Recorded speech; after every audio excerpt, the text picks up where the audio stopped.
Hare Krishna. Welcome all devotees for the weekly sessions on devotee care entitled Vaishnava Seva of Global Devotee Care Directorate. We are very honored to welcome His Holiness Jayapataka Swami Maharaj as our first speaker in this series. His Holiness Jayapataka Swami Maharaj, he took sannyas at a very young age of 21, and he has been the pioneer of the preaching in Mayapur, one of the founders of the temple in Mayapur. He had such close association and direct instructions from His Divine Grace Srila Prabhupada, and he has been a pillar as far as ISKCON India is concerned.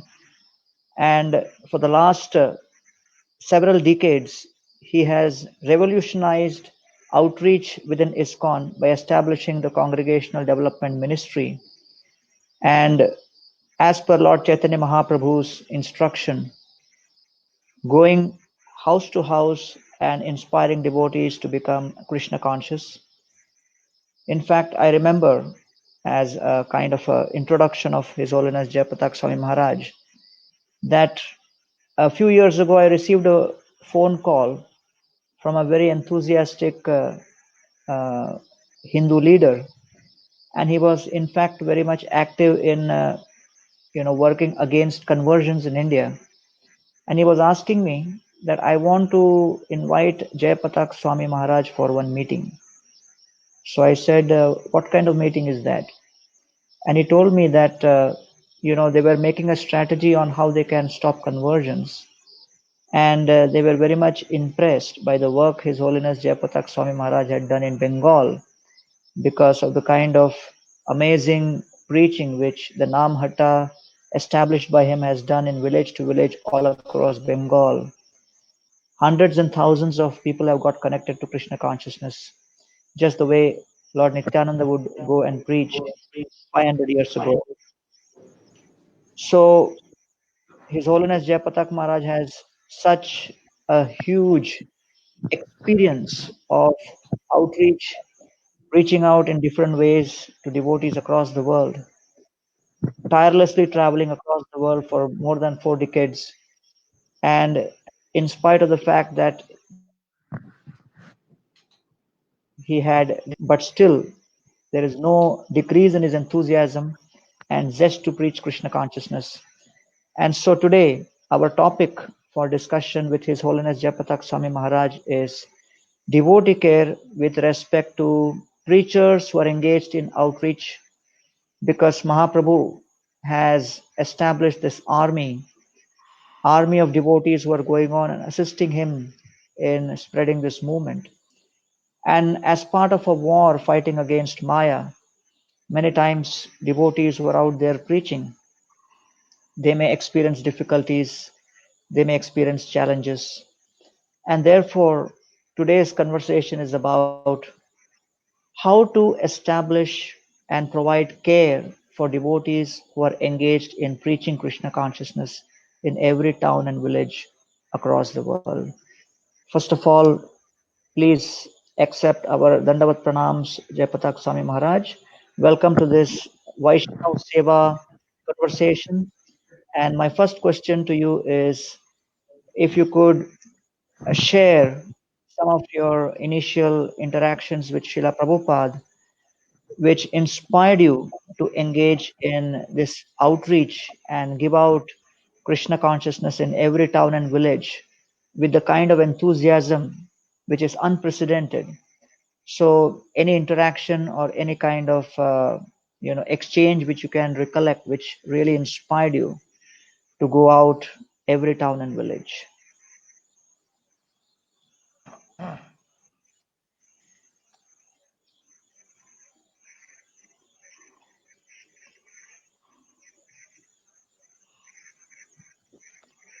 uh, so Prabhupada was very enthusiastic for reaching out to the people. He said that temple is the home of Lord Krishna, and Krishna is everyone's father. So no one should go hungry in the presence of one's father.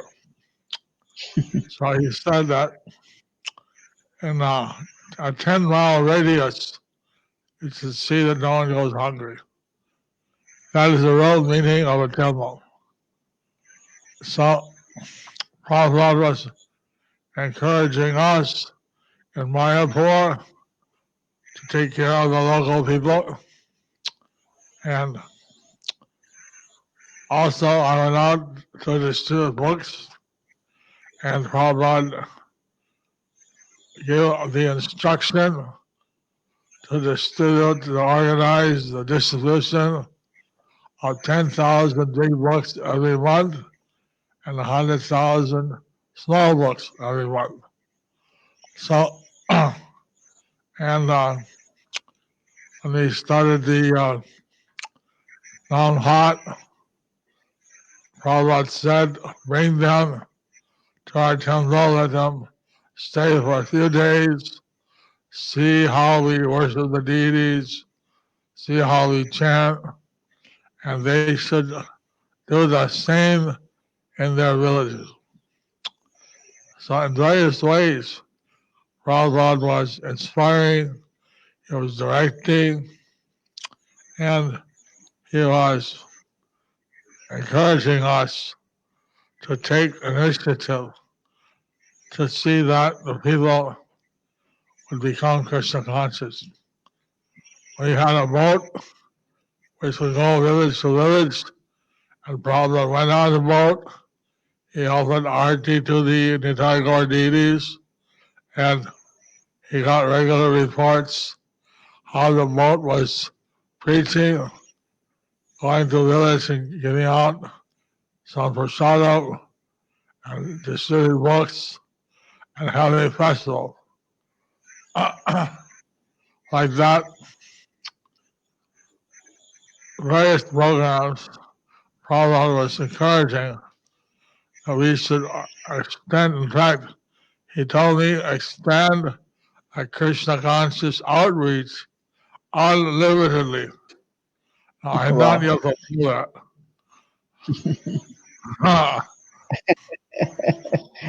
Wonderful. Thank you, Maharaj. So, I mean, you came in from America to India at a very young age. So many times, those who are engaged in outreach, they say that we need some kind of a training to preach Krishna consciousness. So, you're basically like English is your first language before, and then you came into Bengal, and then you picked up Bengali and started giving extensive lectures in Bengali and became very much part of the whole culture. So the question is that after now 45 years of your experience, do you think that devotees who engage in outreach need any kind of formal training as part of taking care of preachers, or do we expect like devotees just by the experience of preaching they pick up what to do, what not to do? So what is your own experience and what would you recommend now at this stage of ISKCON's growth? Of course, we didn't have the opportunity to have any training. We had the on-the-job training, so to speak. But it may be nice to some extent to have some training. Actually, whatever training you have,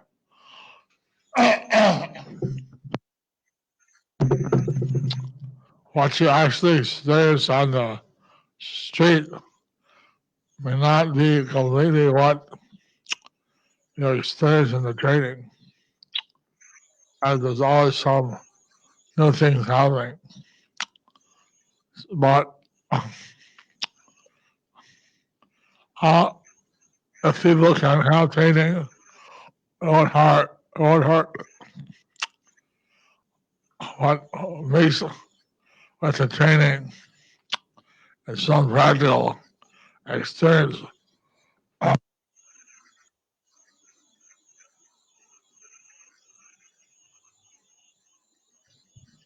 was a member of the NROTC, a Naval Right. Reserve Officers Training Course, and they had regular classes during Mm-hmm. the university year.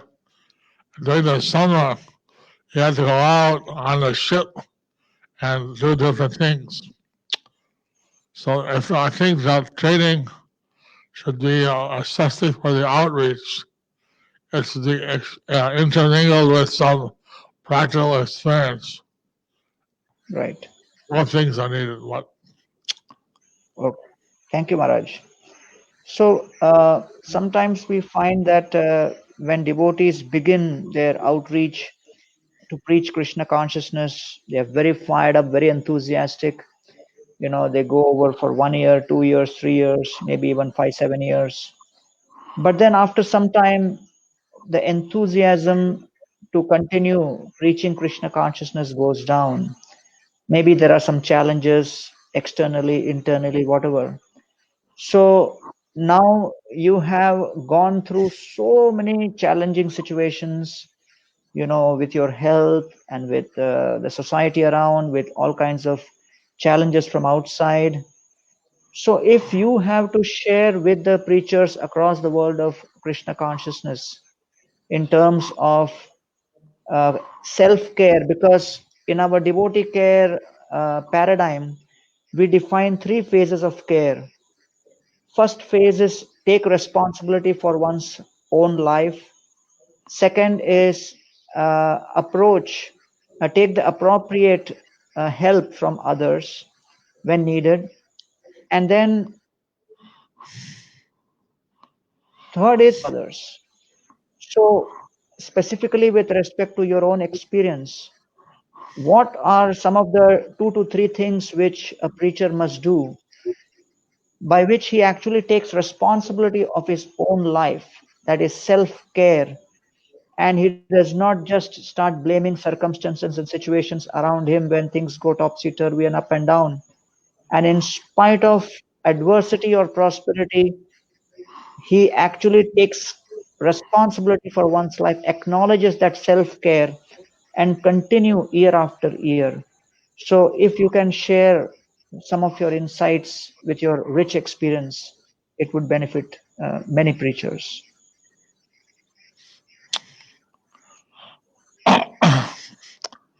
I was very fortunate that first years in India, and even before that, I had a lot of association with your Roma. He would Right. come to Mayapur twice a year, one time for 4 to 6 weeks, and one time for 2 weeks. So after a few days, it would first be very nice. Then he would start to find faults because he wanted to train us up to have Mayapur be a exemplary place. If he saw any dirt, any paper, any refuse, he'd point, what is that?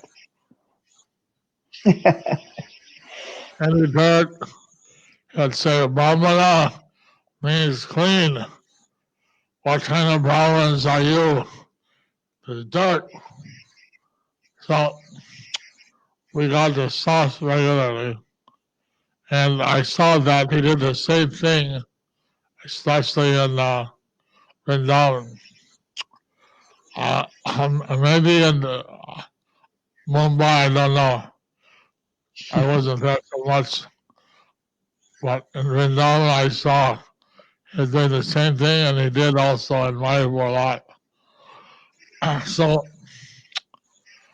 when I came to Krishna Consciousness, and my father fed me, he said, if you, since you're leaving college and you're going to joining, if you don't come back right away, I'll turn you over to the draft, to the American Army.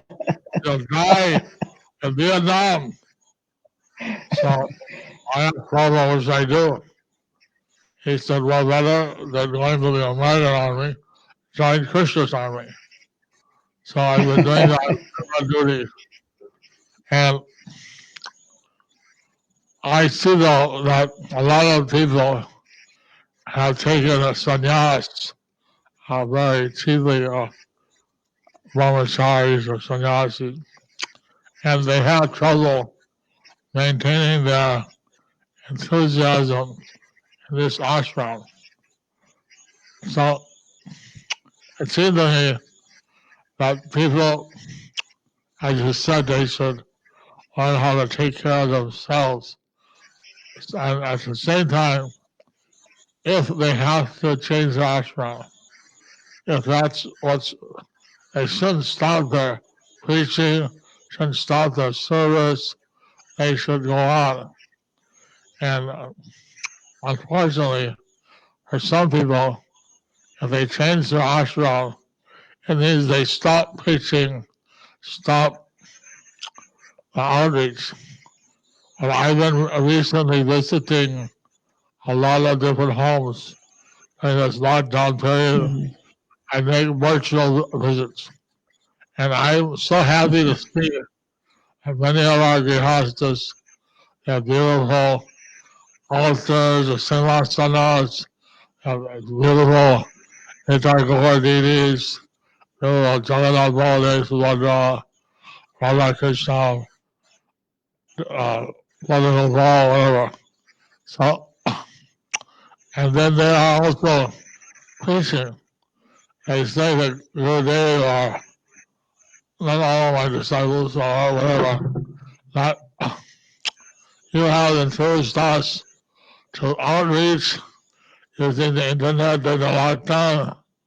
We've been doing that, and somehow thousands of listeners, sometimes hundreds, or some maybe only 50 or 100 or 15.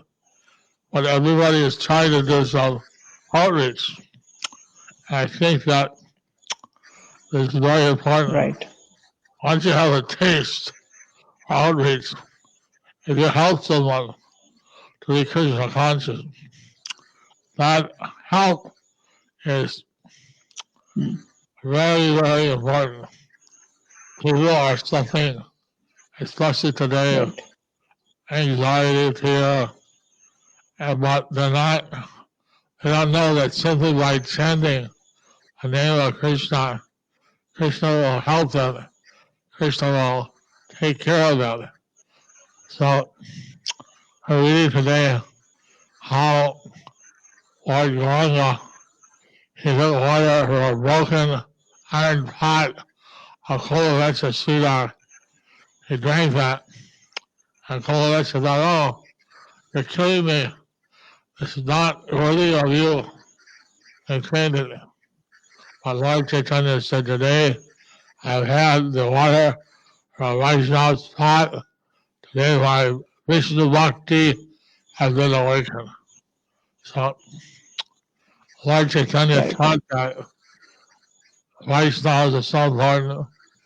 We should try to outreach, try to take care of ourselves. We should also encourage others.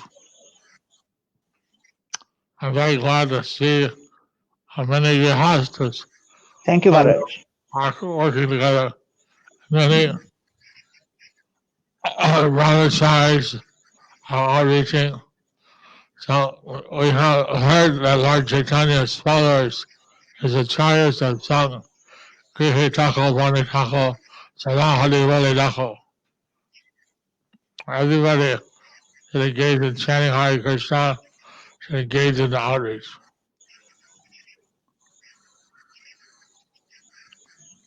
Right. Thank you, Maharaj. Thank you for reminding us about Lord Chaitanya Mahaprabhu's message that first enthuse oneself by the chanting and then share it with others. So my next question is, uh, what would you recommend for the preachers to be in the right attitude? What should be the attitude of the preachers when they are preaching Krishna consciousness so that they can actually remain impactful in the long run? Krishna is in the heart of everybody. So actually you want to talk to Krishna by talking to that individual, or actually talking to Krishna to please awaken that soul to his devotion.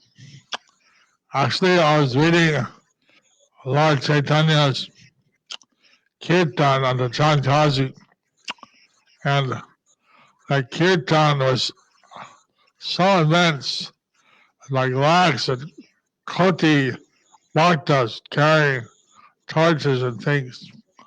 Lord Chaitanya was chanting so loudly, dancing, that the residents of the heavenly planets came down to see. And when they saw Lord Chaitanya, they fainted. And then they came out, they took human forms and joined in the kirtan. So the spirit reached hell, and how Lord Chaitanya had the kind of love dust that sprinkled raining over everybody in Navadip. And they all became ecstatic with love of Krishna. Even the atheists, even the debauchees and fallen people, when they saw this kirtan, the dust somehow, Lord Chaitanya showered them with Krishna prema. They start dancing, rolling on the ground. So that mercy is still there for Lord Chaitanya. We should always remember it.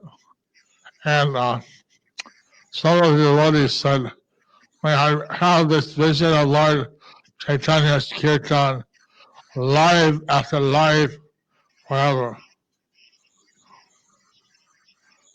Wonderful. As all Bhagavad said, we're part of the Lord Chaitanya's tree, we're part of his movement.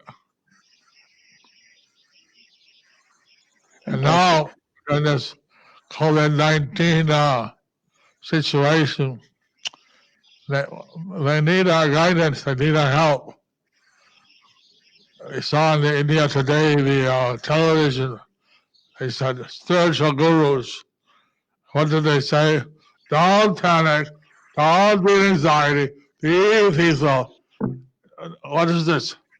Same thing that I told by Boris Johnson at UK. Be alert, save your life. They need spiritual guidance now. And the preachers should see that what they're doing is they're representing Srila Prabhupada, the Guru Prabhupada, Lord Chaitanya. They have a very great benediction on them. Yes, Maharaj. I really, appreciate this answer. Now coming to the question about so many preachers are connected to the Krishna consciousness movement. Some are brahmacharis, some are sannyasis, many are grihasthas. So, as part of care, how do we give the preachers in Krishna consciousness a sense of belonging to the mission, that I am part of this mission, and this mission is something which I can bank upon, and they really feel connected and cared for as preachers in Krishna consciousness?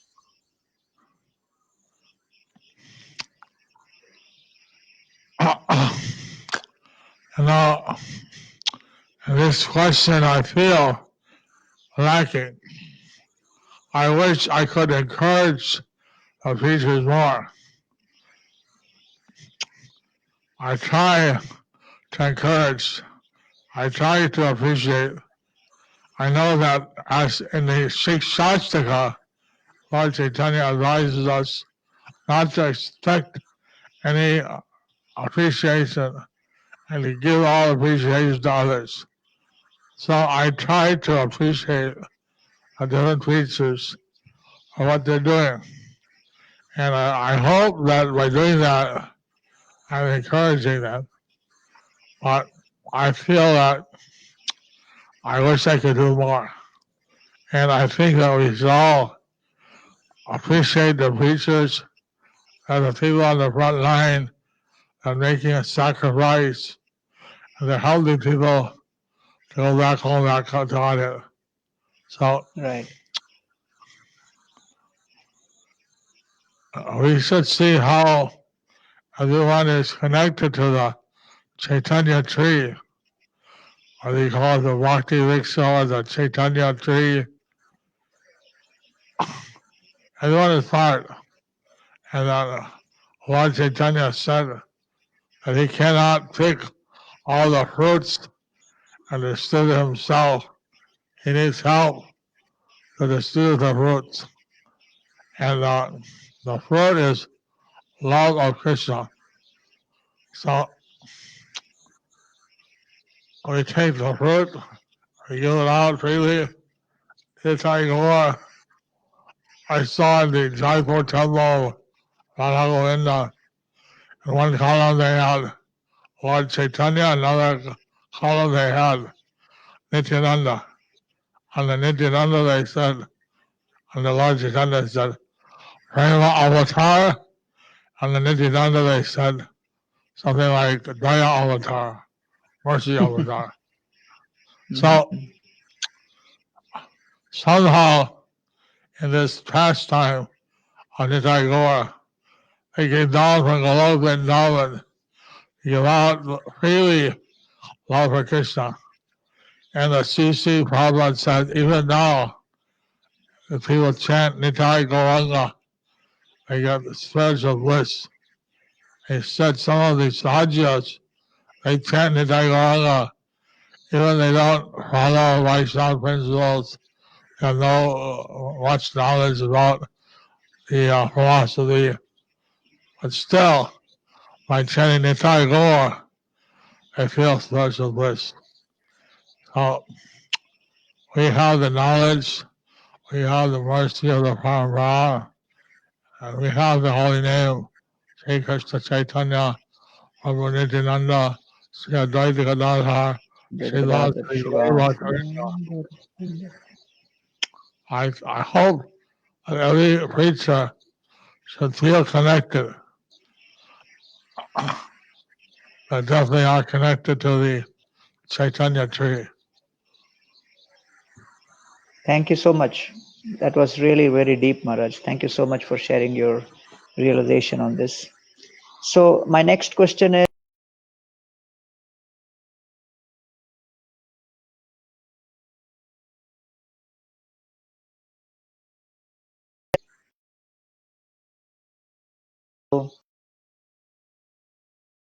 care. And the second meaning of care is with respect to affection, which is like a virtue, uh, love, empathy, sympathy, compassion, etc. So, many times we find that when there are preachers and leaders in Krishna consciousness, after a few years, it may happen that there may be a lack of check and balance over some of their activities and their dealings and behavior and things like that. So, how do you envision a care system which would provide sufficient creativity and freedom to preach Krishna consciousness, at the same time have the proper checks and balances with respect to that preacher is performing within the right boundaries? So many times, it's a very dynamic tension between creativity versus being within the proper boundaries. So what would be your suggestion based on so What's many asking is decades that? of experience, I think? I'm saying that Can what would be, yeah, What was the last thing you said, Prabhu? Yeah, my question is, I'm saying Maharaj has so many decades of experience. So based on that, how does he see this balance which can be achieved between giving creativity and freedom to preachers vis-a-vis making sure that they do things within the proper boundaries?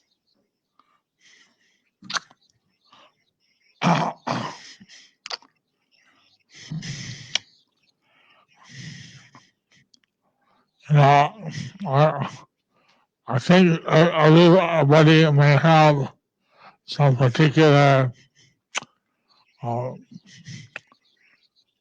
quality, and I've been trying to give out mercy, appreciation, all that. And usually there's others who check them financially or otherwise. It's hard to wear both hats. I mean, if once something is revealed that someone's having a problem, and we try to help them to get over that problem.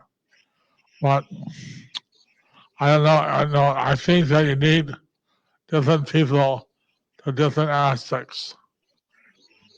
Like it's hard to play both hats. If you, if I have to put on the discipline hat, that's usually someone else discovers that problem. If I discover it, I'll take that. We tried to, like Prabhupada did. He tried to, he don't reject, but rather reform. So he tried to help the person overcome whatever problem they have. And depending on the severity of the problem or the sincerity of the devotee, then accordingly we take necessary steps. But for a large part, I just said how to combine both. I think you need different people to do focused on different things. I can be more focused on the encouragement side. Now you have to know that in devotee care, part of it is, as you said, is the emotional part.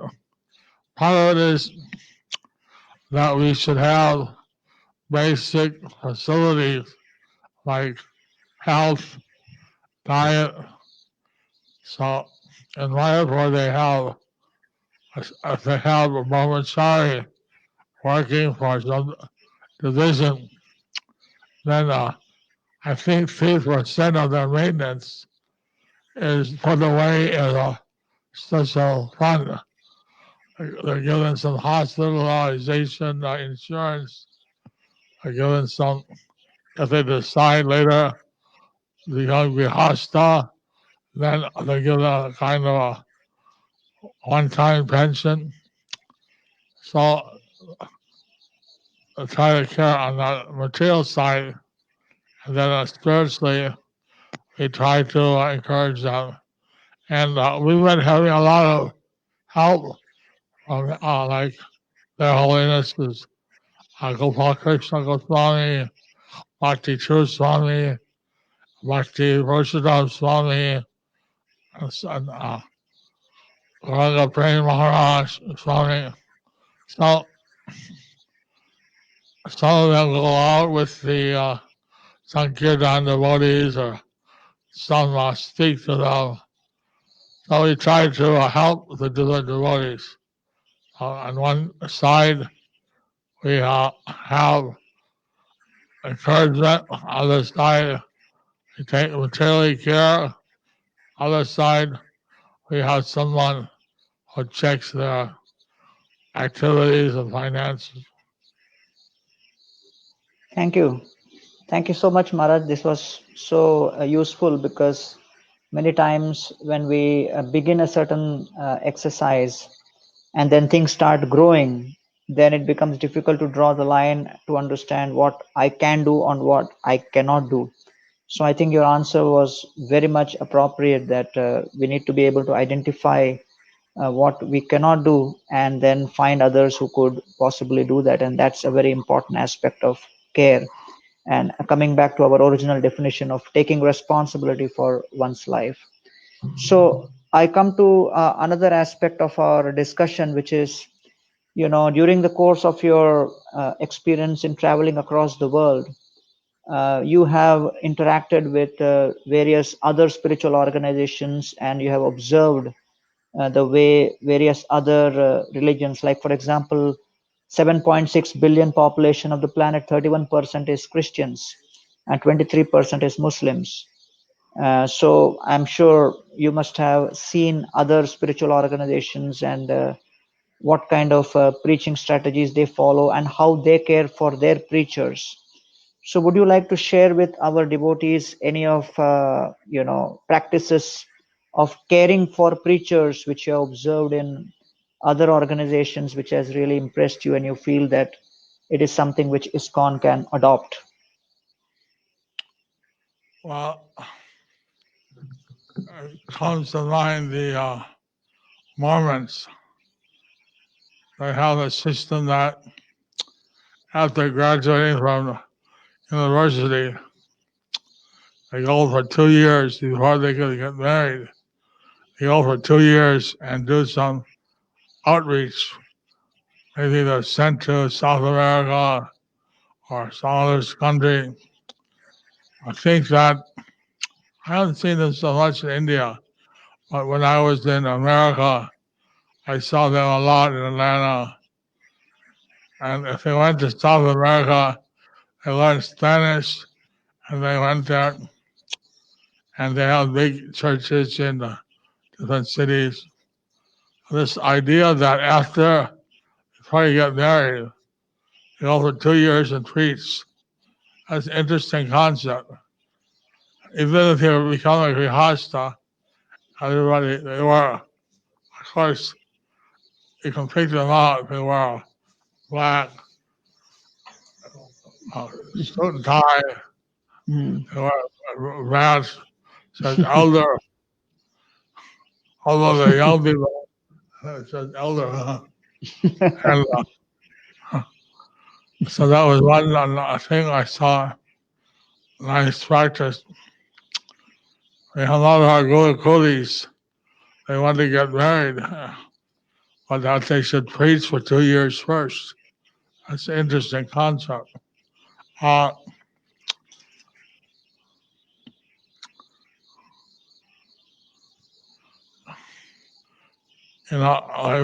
our standard is that Prabhupada wanted to teach us how to achieve love of Godhead, and that totally like the Lord Jesus said his 10 commandments. The first commandment was to love God with all your heart, with all your soul, with all your mind. So, but frankly, when I was following the Christian path, I don't think I had any love for Krishna or for Jesus. Although he gave that commandment, but they don't teach how do you do it. But Prabhupada, by teaching Bhakti Yoga, he told us, Shravanam, Kirtanam, Smaranam, you can do all these different things. And that awakens your natural love for Krishna. So, some things you learn by doing things right. Some things I learned that there's like a great school, Prabhupada said, Krishna Consciousness is like a postgraduate study.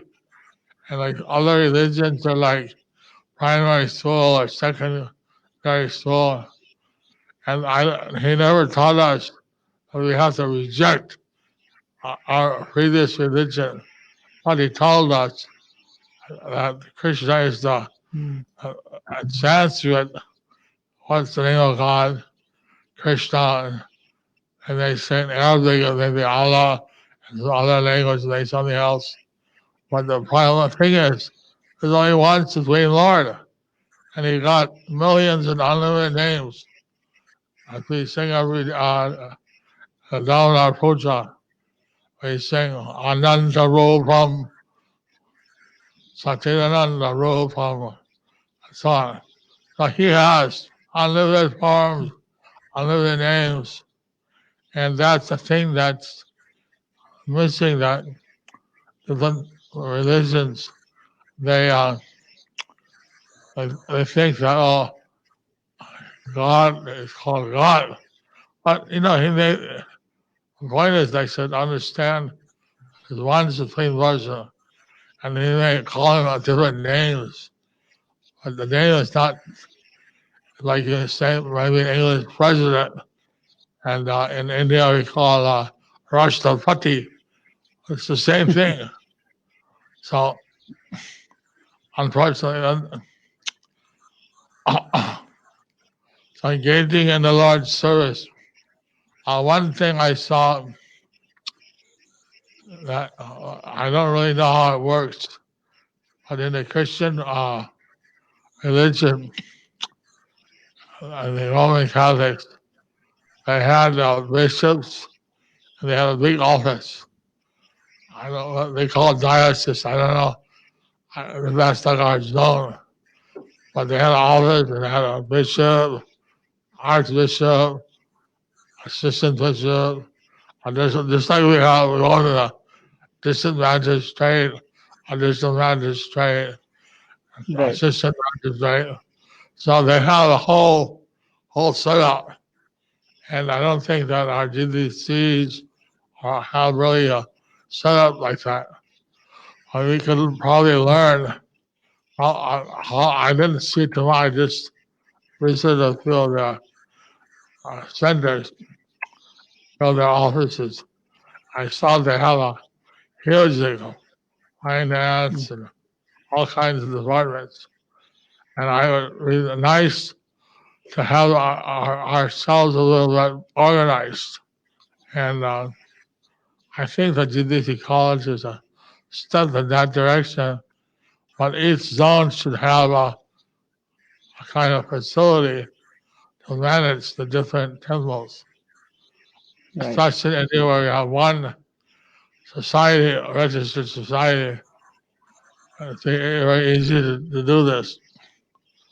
Let's see.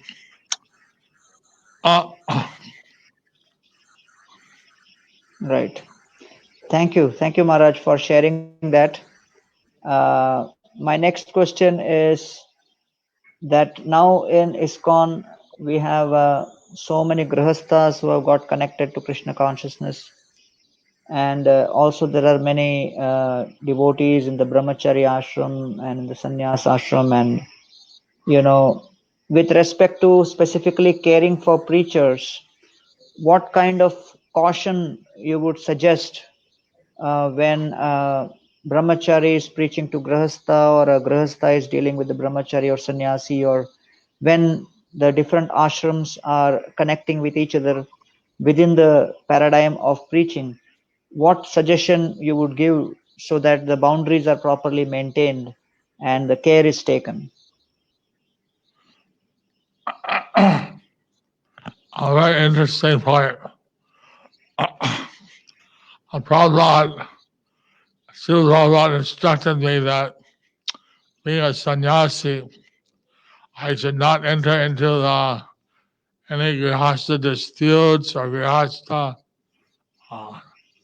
counseling like that on a personal level. Philosophically or spiritually, it's all right.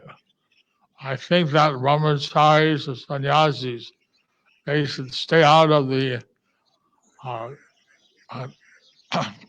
grihastha intimate affairs because they have their own relationship.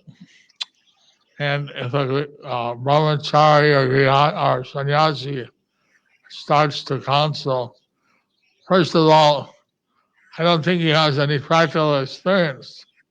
And then ladies are such that they might think, oh, this person cares for me more than my husband, so I love him. It could be very dangerous. So to keep it on a spiritual platform.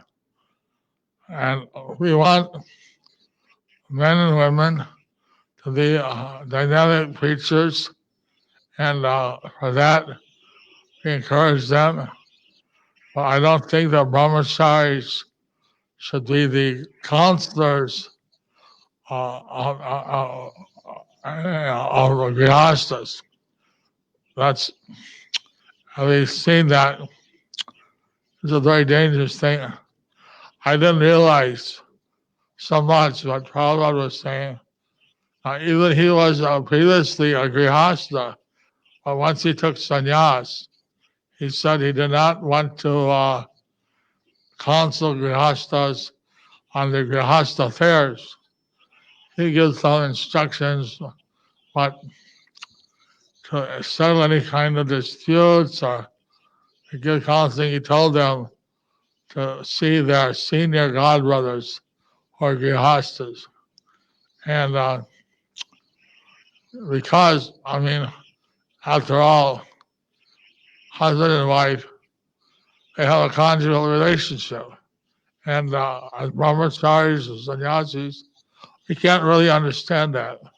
If we do, it's dangerous for us. So, we can give spiritual guidance. We care, spiritually care, but we shouldn't really get into their grihastha affairs. Thank you I so don't much, know. Maharaj, for very, very clearly defining that. Thank you, Maharaj. My next question is, now that, when you first came to India, Srila Prabhupada's mission had just begun in India.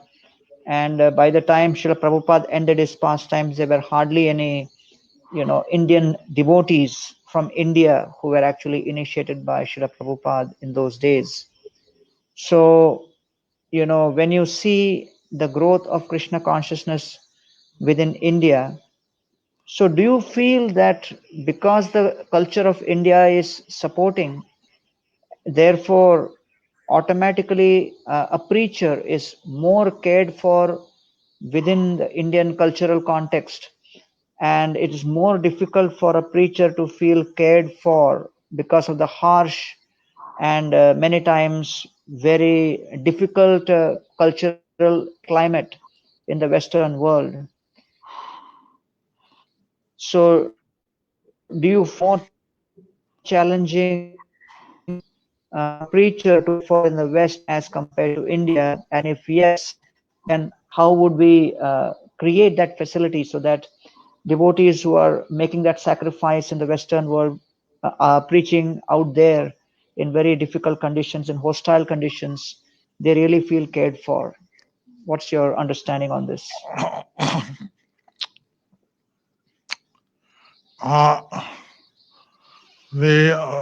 Definitely preachers in India have got a certain advantage that by wearing saffron cloth, uh, people expect a certain standard of activity, and they give them a certain respect, which they may not get naturally in the West. In the West, maybe the ladies they don't have the culture of being very separate and raised very freely. So it's difficult for people to see now in the Western countries very few brahmacharis because the ladies there are not shy. Sadhana doesn't mean anything to them. So, in one sense, it's easier to be a brahmachari or sannyasi in India. But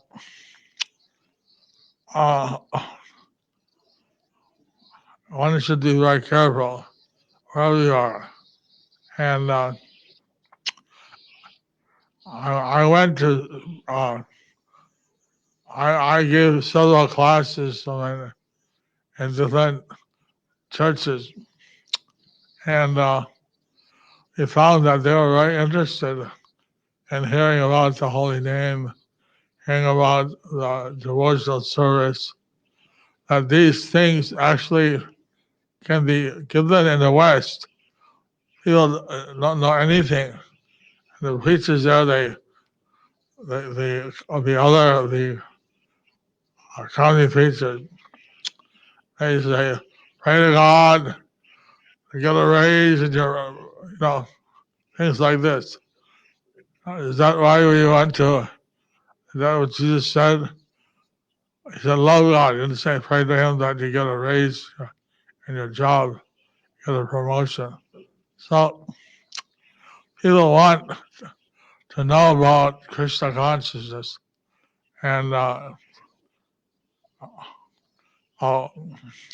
one thing my mother, my her ashrama, she gave me a book on the cell church, and that formed the basis. So I took that, and I realized that Lord Chaitanya, when he was being kind of persecuted by the Chantaji, he told all the people of Navadip they should meet 5 or 10 together on their verandas and have small groups, clap their hands, chant Hare Krishna. So I saw that Lord Chaitanya, he also had small groups. So the Bhakti Viksha is kind of a combination of Lord Chaitanya's small groups and the Christian cell church. So something, in the West, I was on a free streets alley in Louisiana State University. A bunch of Christians came up and started challenging me. So I asked Trivikram Maharaj, what should I do in this situation? He said, just ask them simple questions of our Krishna conscious philosophy that they don't have the answer to. So I asked them, why are we born blind? Why is someone born crippled? And they don't have, that's a mystery, because they don't believe in karma or reincarnation. So then I would explain reincarnation, karma, and all the people would clap their hands and the Christians run away. So we have the greatest knowledge. We have the greatest philosophy. And people should understand how much the Vedas have. And I think that they don't really understand. They've been brainwashed to think that the West is best. But it's not true. India is great. Bharat Mahan. Thank you, Maharaj. Thank you for sharing your realizations of preaching in the college campuses in America. My next question is that, Srila Prabhupada also gave you a very unique seva to try to unite the Gaudiya Saraswat family. So, as we understand that we are looking at care at a much broader dimension, and Prabhupada specifically gave you the responsibility of also caring for other, arms of the Gaudiya Vaishnava society. So could you share something about your efforts in that direction about extending care to the other branches of the Gaudiya line? I'm trying to unite the Saraswat family. And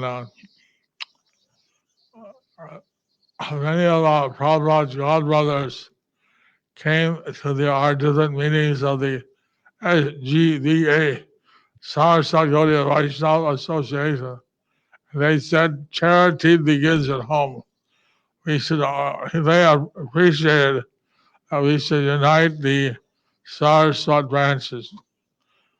Some people are helping us, some people are cooperating, some are still hesitant. So anyway, during this lockdown, a few temples are very large, and they have kind of a facility to maintain themselves. But many temples are very small, and they don't have any income. And so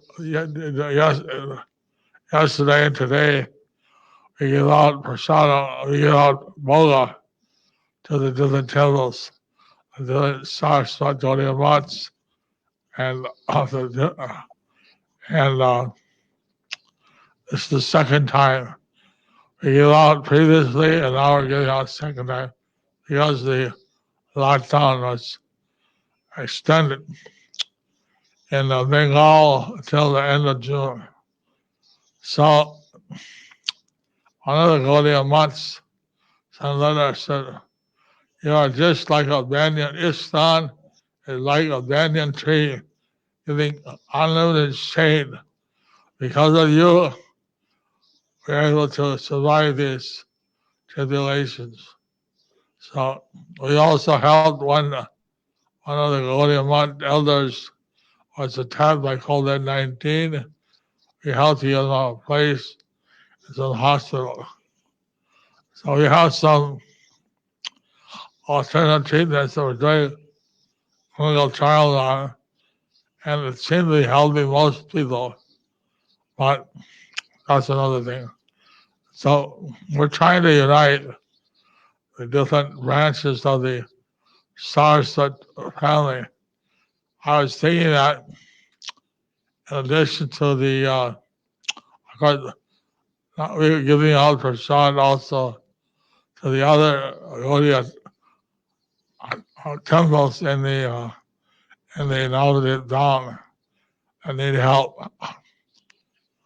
But the less, maybe 10 of those and 20 Gaudiya mats. So we're trying, we observe appearance day and disappearance day of Bhakti Siddhanta Saraswati Thakur. We observe the days of Bhakti Vinod Thakur, and we have some joint programs. Everybody speaks for 10 minutes, and a number of speakers like that. We're trying to do some joint programs. Thank you. Thank you so much. Thank you so much, His Holiness Jayapataka Swami Maharaj, for extending yourself and sharing such amazing, heartfelt realizations about care, especially for preachers engaged in outreach. Your entire life is an amazing example of dedication to Srila Prabhupada's mission, love for Lord Chaitanya Mahaprabhu, and your words have really touched our hearts. And on behalf of the Devotee Care Committee, Global Directorate of Devotee Care, we would like to extend our gratitude to you to help us begin this conversation series on Vaishnava Seva. Please do visit our website www.devoteecare.org. Our vision statement is every devotee is spiritually happy, materially well situated, and positively identifying with ISKCON as a caring society. We invite all of you to join again next week, Wednesday evening 7:30, for a session with His Holiness Niranjan Swami Maharaj on a practical example of devotee care implementation in Ukraine. Once again, gratitude to Jayapataka Swami Maharaj for such lucidly explaining and sharing your heart's realizations on the subject of devotee care for outreach and preachers. Thank you all very much. Hare Krishna. Srila Prabhupada ki jai. Hare Krishna. Thank you. Hare Krishna. Bhagavad Gita.